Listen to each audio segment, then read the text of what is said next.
Hi, and welcome to Conversations with Caroline. I am your host, Caroline Gitari, and today we are going to be talking about what's up with this?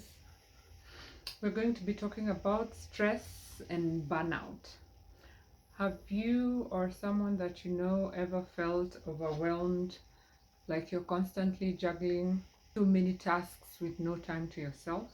If the answer is yes, this video is for you or that someone. Stress and burnout have become common in today's fast-paced world. Today we are going to be talking about the different kinds of stress, burnout, the signs of this stress, the outcome if this stress goes unmanaged, and practical coping strategies. Before we begin, my co-host, is here asking for your attention. So tumsalimie panda. Yeah, guys, this is my co-host. His name is Fluffy. I'm sure he has a lot of knowledge to impact, but unfortunately we do not speak the same language, so you'll have to deal with me. Twende kazi. What is stress? Stress is our body's natural response to pressure and challenging situations, which means that stress is normal because everybody goes through a time where you feel pressure or challenge, and that is part of life. It involves a release of hormones from your brain, adrenaline and cortisol, in preparation to fight, flight, or freeze. There are common signs of stress that go across the different kinds of stress, and we'll categorize them into three different categories: Fluffy, physical, emotional, and behavioral. Fluffy. I'll give you three examples of each kind of sign. Physical signs, we have fatigue, headache, and muscle tension. Fatigue is just feeling tired all the time. Headaches, as the name suggests, is an ache in the head. And muscle muscle tension is when your muscles feel exhausted or too tightly wound. Some of the emotional signs include anxiety, irritability, and mood swings. This emotional signs somewhat seem like signs of PMS in females, but PMS can also be stress inducing. So yeah, anxiety, irritability, mood swings. Behavioral signs: one will be social withdrawal. You withdraw from your normal social things, you withdraw from friends, you withdraw from family, from pets, and you just don't show up like you used to show up before. Social withdrawal. The other one is a change in sleep patterns. You either sleep way more than you're used to or way less. The other one is appetite. Your appetite either vanishes or increases in a ginormous way. So those are the three common signs, with three examples of each signs of stress. With that, we'll discuss 6 different kinds of stress, and we'll discuss the common signs in each stress, common symptoms with each stress, and the outcome if this stress goes unmanaged. On to stress number 1. Numero uno, Fluffy, numero uno. We'll start with acute stress. Acute stress is Why is my light doing that? Acute stress is a short-term kind of stress that arises from immediate pressure or unexpected situation. For example, would be me pressing record on this video. As much as that is not unexpected, it's an immediate pressure. Another example would be giving a speech. You feel your heart palpitating, you feel your heartbeat increase and all that. So acute stress, short-term stressor that arises from immediate pressure. Some of the symptoms include increased heart rate. No. Sorry, Fluffy. Sorry. Ni mimi. Sorry. Relax. You got some acute stress right there. Fluffy. Okay. Some of the symptoms include increased heart rate, muscle tension, and sweating.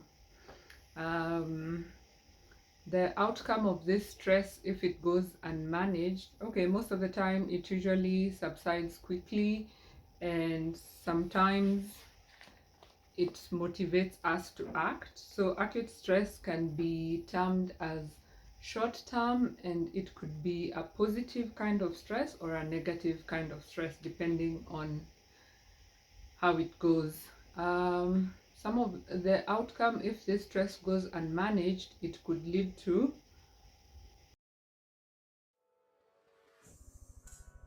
episodic acute stress, which is stressor number dos.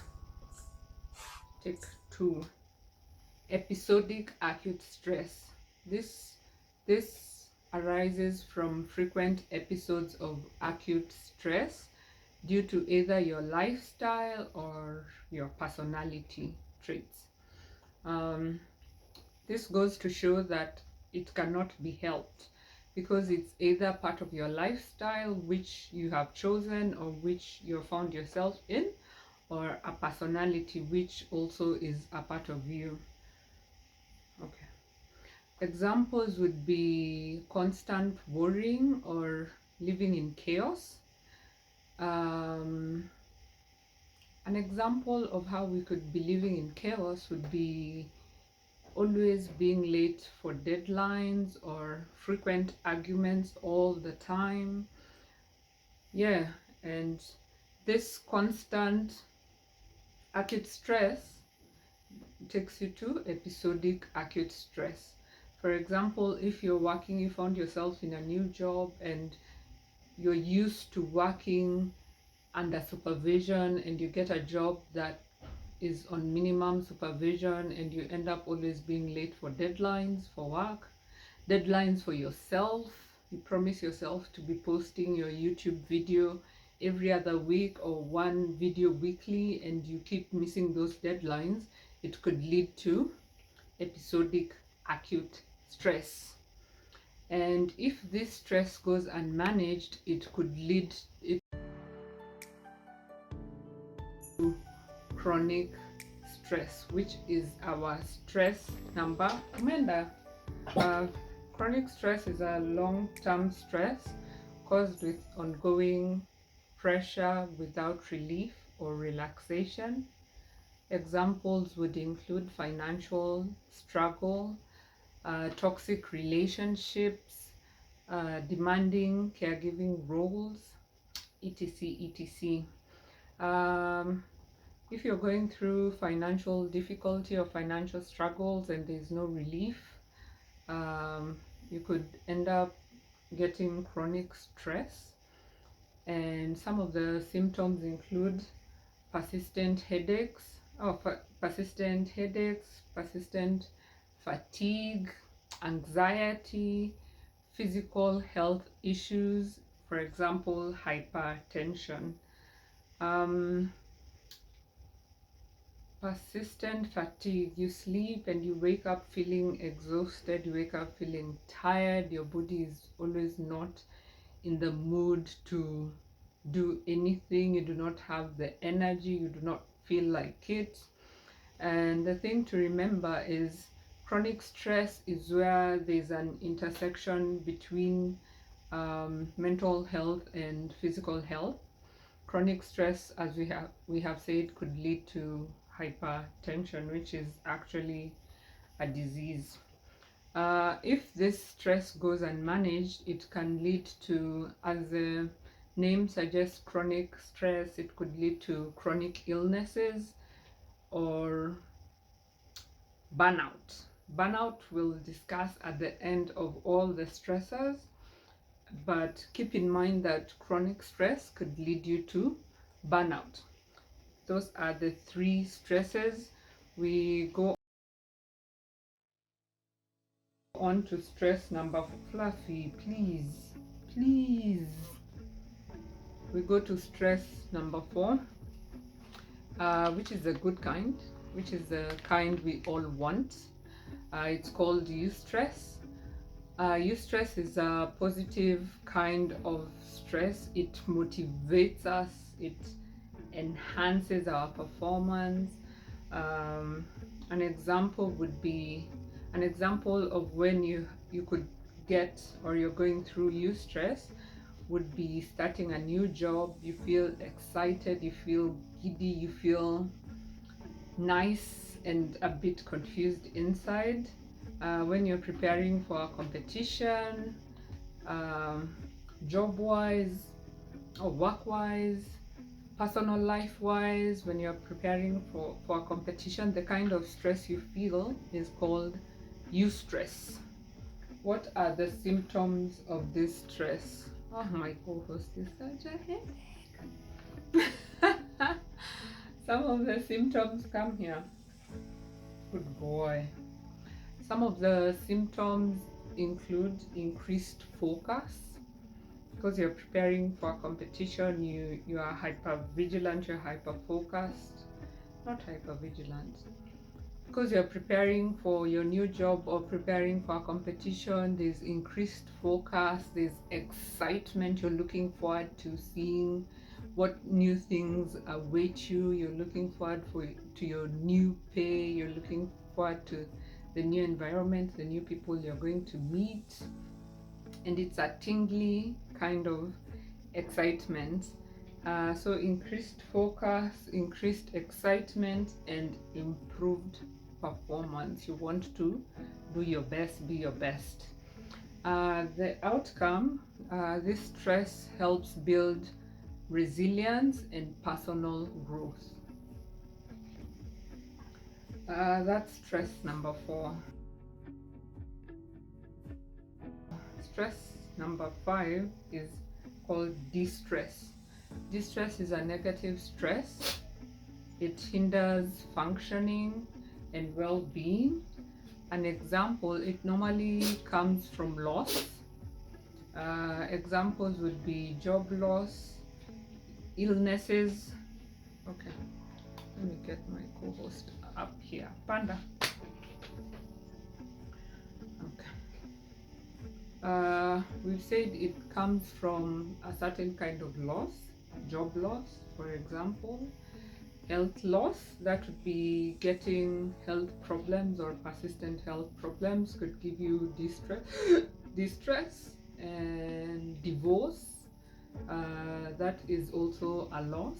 And for the younger ones, for the kids, for the underage people, it could be something as simple as moving school, moving from primary to high school to college to university, moving from your parents' home to living by yourself, moving house and stuff like that is always somewhat a loss for the younger people. It could be celebratory for you guys, but for the younger ones, it's a kind of loss, and if it goes unchecked, it could lead to this kind of stress, which is distress.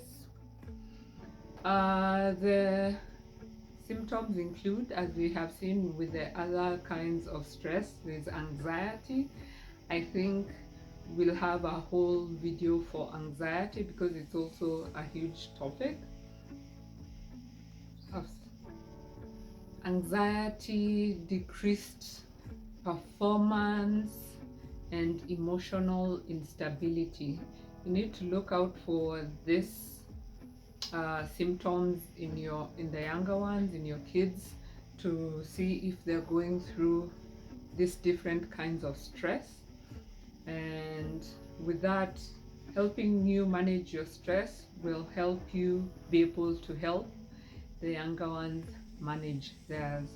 What is the outcome of this stress if it goes unmanaged? It can impair us physically. You do not feel like leaving your bed. You do not have the energy to do anything, even take a shower. And over time, it can lead to mental health problems. It's already, distress is a kind of stress that's already a mental problem, but it could lead to severe mental problems. Stay still, Fluffy. Ka, be a good boy. Okay, that's stress number 5. We're going to go. No, this dog is staring at me. We're going to discuss stress. Oh shoot, I didn't plug I remembered my mic too late, but all the same, we continue. Stress number 6. Panda. Stress number 6 is traumatic stress. Hapana, usinilambe. Oh, angalia mbele. Look at the video. Sit properly like that, like a good boy, and relax and let me do my thing.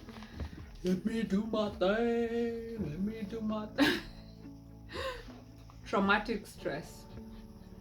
The name suggests, this is stress that comes from traumatic events, often leading to PTSD, which is post-traumatic stress disorder.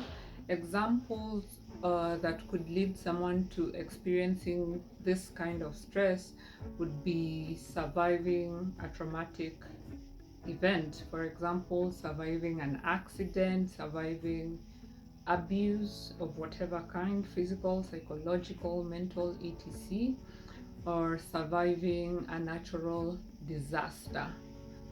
Like, you survive, but a part of you remains within that trauma. That's traumatic stress. Some of the symptoms include Fluffy is staring at himself in the mirror. Some of the symptoms include nightmares, flashbacks about the traumatic event, and hypervigilance, always being on standby that something could happen.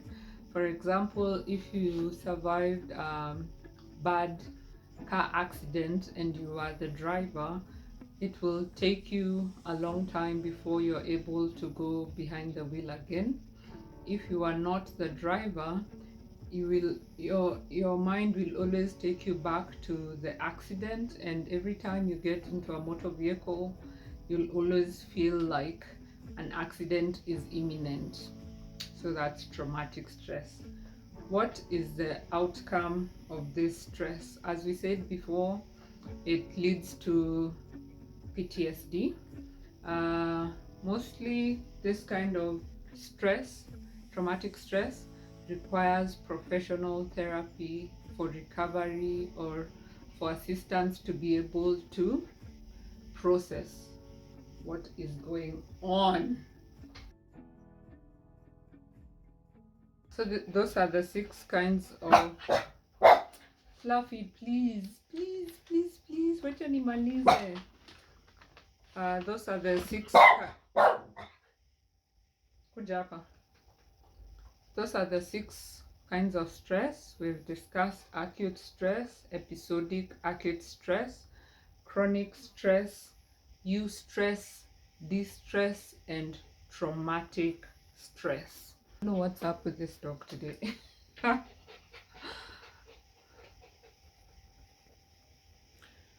Next, we discuss burnout. Burnout is a state of fluffy. Burnout is a state of physical, mental, and emotional exhaustion. Your muscles are tired, your mind is tired, your heart is tired, and it's often brought about by excessive stress and linked to either work or very demanding caregiving roles. And it's good to always remember that it's impossible to pour from an empty cup. So you have to first give back to yourself before you can have the energy or the mental capacity to give to others. So if you stretch yourself too thin, it could lead to burnout. What are the characteristics of burnout? You have feelings of detachment. You end up feeling like sijali, I do not care, whatever happens happens.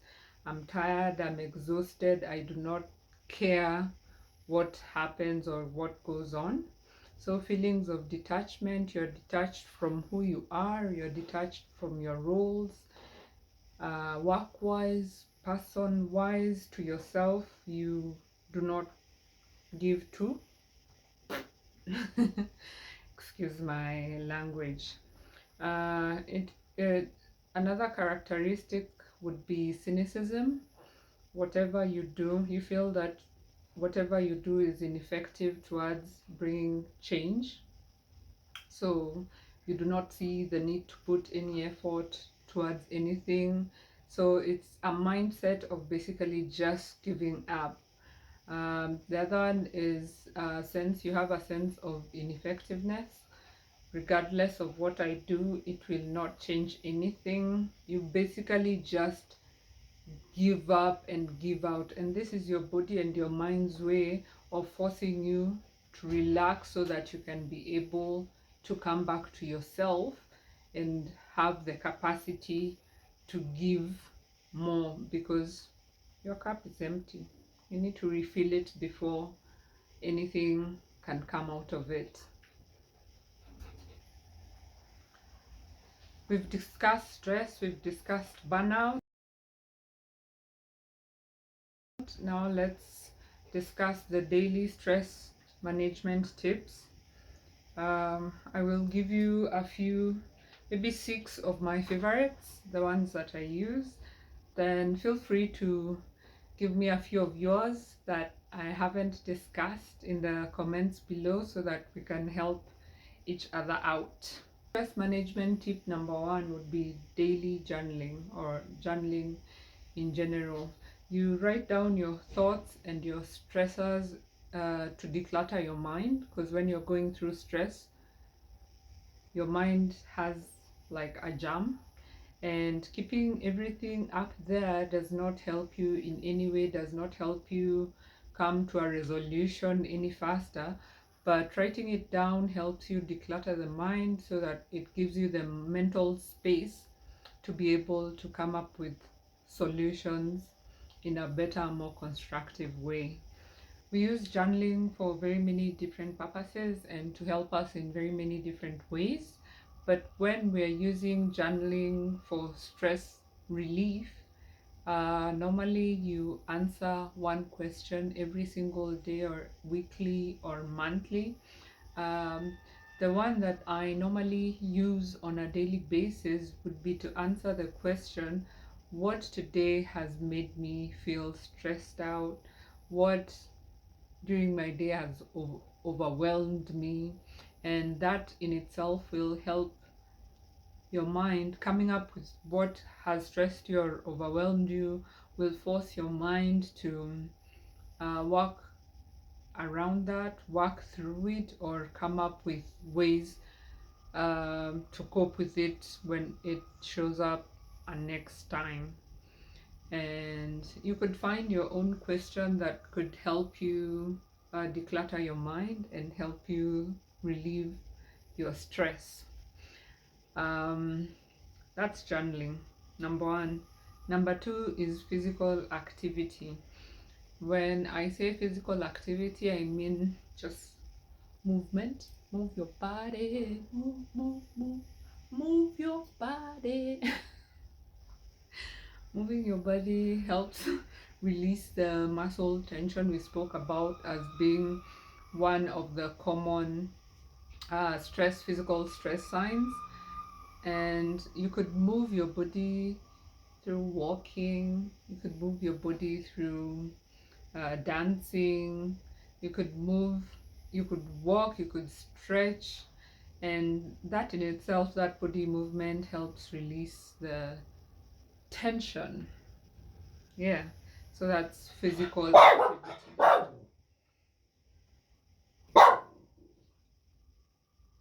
Let's give Fluffy some time to deal with his stressors, then I'll be back. We've discussed journaling and physical activity. Number 3, hopefully he doesn't interrupt us again. Number 3 is mindfulness and breathing exercises. Mindfulness is a mental state achieved by focusing your awareness on your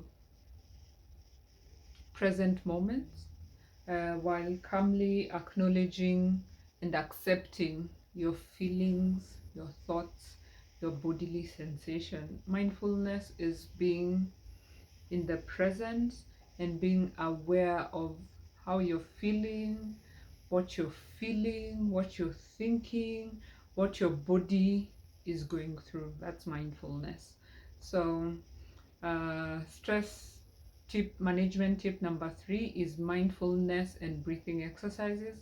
I used to be very skeptical about the breathing exercises, but I tried out a few. You could check out a few on YouTube. There are a lot of creators doing the mindfulness space.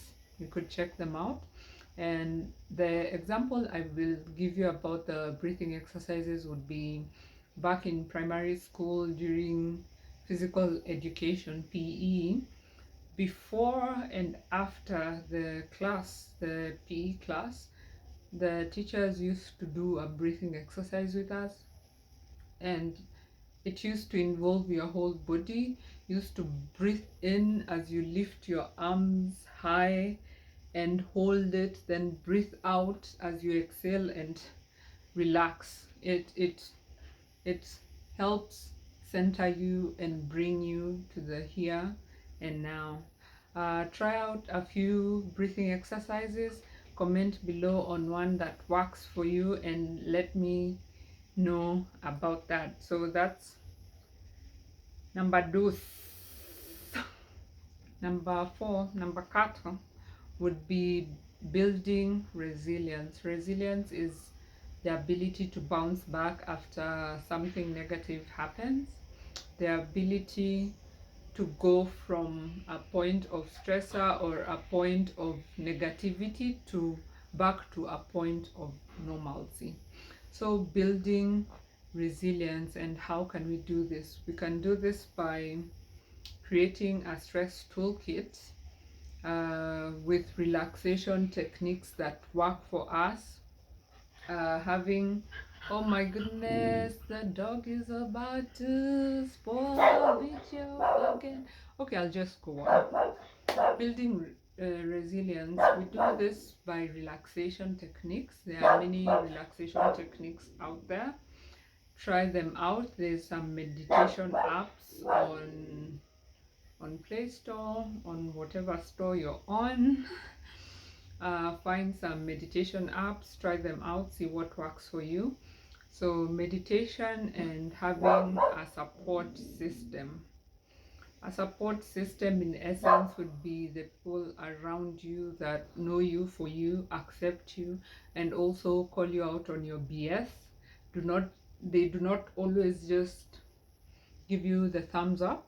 They call you out, they tell you where you F up, and yeah, having a support system is very important for every single individual out there, because at times we do not know when or how we go wrong, and we need a support system to help with that.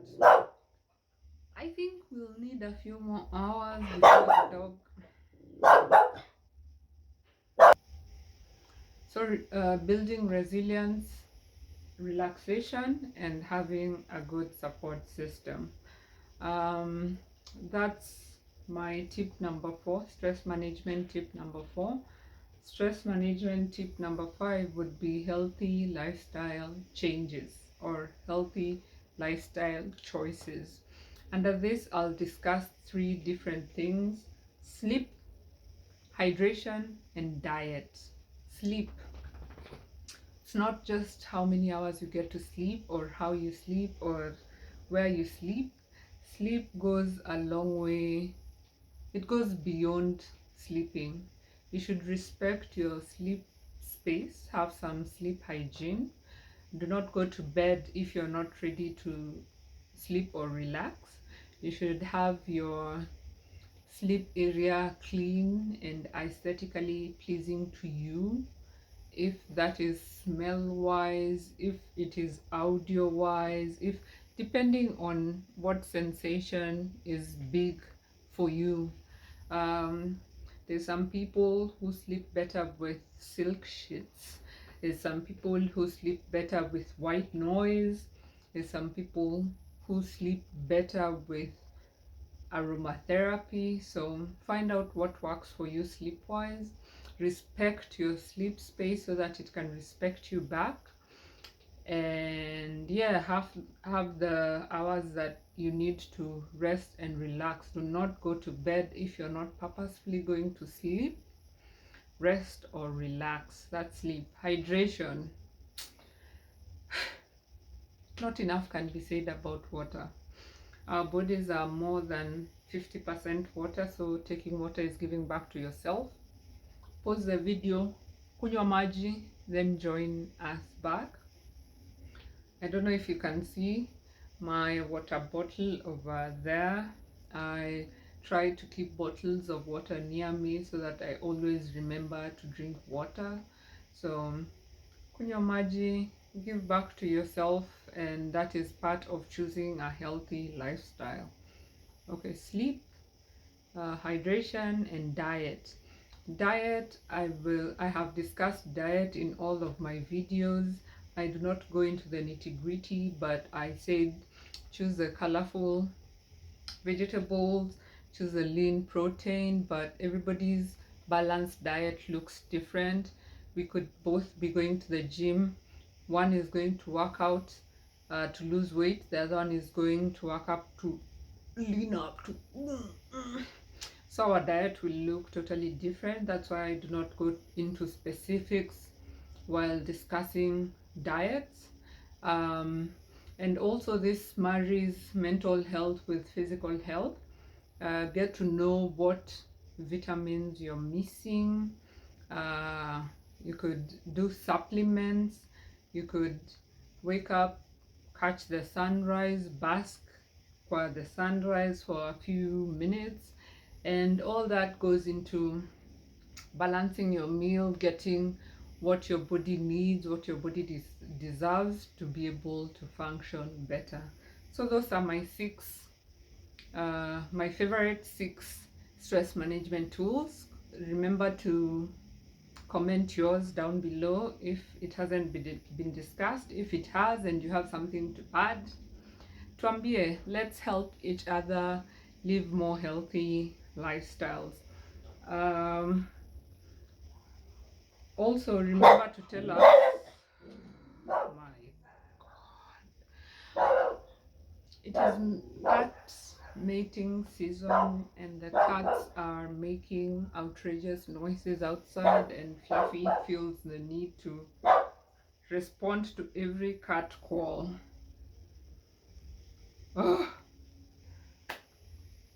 What is your favorite way to cope with stress? Share in the comments below. If this video has done anything for you, like, share, subscribe. Share it with anybody you feel it could go some way into helping them academic wise, stress wise, or stress management wise.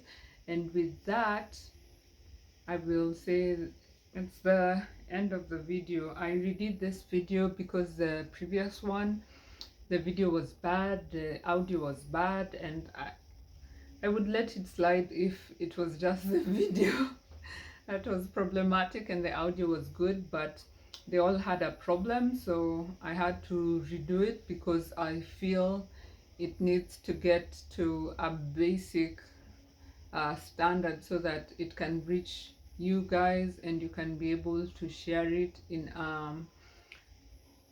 flexible, loving way, and it could help one of us out there. Thank you guys for the few subscribers we have already. I love you guys. Thank you for watching my video. Thank you for commenting. Thank you for keeping me company and encouraging me to keep doing this. Comment the kinds of videos or the topics you'd want to hear. And with that, kwaherini.